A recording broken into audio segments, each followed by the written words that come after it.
दे धडक बेधडक आपल्या परिसरातील ताज्या घडामोडी, घटना, समस्या, विविध क्षेत्रातील सर्वदूर बातम्या पाहण्यासाठी लोकशक्ती लाईव्ह न्यूज चॅनलला सबस्क्राईब करा आणि नोटिफिकेशन मिळवण्यासाठी बेल आयकॉनला प्रेस करा। प्रेम हा शब्द ऐकल्यावर मनात रोमॅन्टिक चित्र उमटतात, पण ठाणेकर अरविंद बर्डे यांनी या शब्दाला एक नवीनच अर्थ दिला आहे। त्यांनी बांगलादेशी महिलेच्या प्रेमात पडून तिला भारतीय बनवण्यासाठी बनावट कागदपत्रांचा खेळ रचला। तिला अंजली राजाराम पाटील हे नाव दिले आणि भारतीय प्रशासनाला मूर्ख बनवले। अधिकारी कशा प्रकारे गरिबांना नडतात आणि भुलट्यांना भरभरून साथ देतात हे अरविंदने सिद्ध करून दाखवलं। मूळ निवासी लोकांना जातीच्या प्रमाणपत्रासाठी दे माय धरणी ठाय करत 7 पिढ्यांची माहिती मागून भंडावून सोडले जाते, तर दुसरीकडे अशी गंमत सुद्धा दिसून येते। पुढे त्याने या बांगलादेशी महिलेशी लग्न केलं आणि तिचं नाव अंजली बर्डे असं ठेवलं। इतकंच नाही तर त्यानंतर त्याने तिच्या 3 मुलांसाठीही बनावट कागदपत्र तयार केली।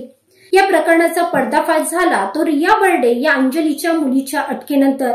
रिया जी मूळची बांगलादेशी आहे, तिने अश्लील फोटो पाठवून काही भारतीय मुलांना ब्लॅकमेलिंग केल्याच्या आरोपात सप्टेंबर 2024 मध्ये अटक झाली।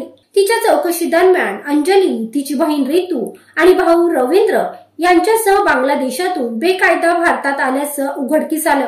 अरविंद बर्डे याची 2000 साली बांगलादेशी महिलेशी ओळख झाली। प्रेमात पडल्यानंतर त्याने तिला भारतीय बनवण्याचा प्लॅन आखला।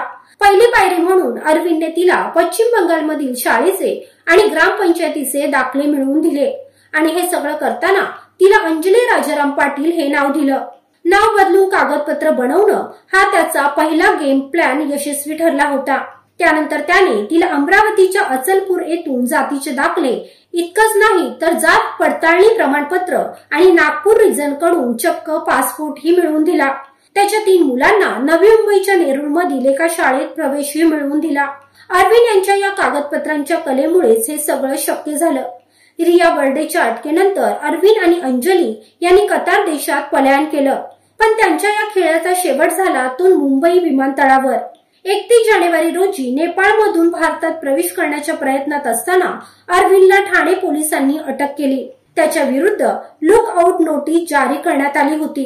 प्रेमाच्या नावाखाली देशाशी गद्दारी करत बनावट कागदपत्र तयार करण्याची ही कहाणी खरोखरच गमतीशीर आहे, पण त्याच्या या खेळाचा शेवट पोलिसांच्या हाती लागल्यानंतर त्यांना आता या कागदपत्रांच्या खेळाची किंमत मोजावी लागणार आहे। लोकशक्ती लाईव्हसाठी न्यूज ब्युरो, ठाणे। अशाच सच्चाई दर्शवणाऱ्या बातम्या पाहण्यासाठी लोकशक्ती लाईव्ह न्यूज चॅनलला लाईक करा, शेअर करा आणि सबस्क्राईब करा।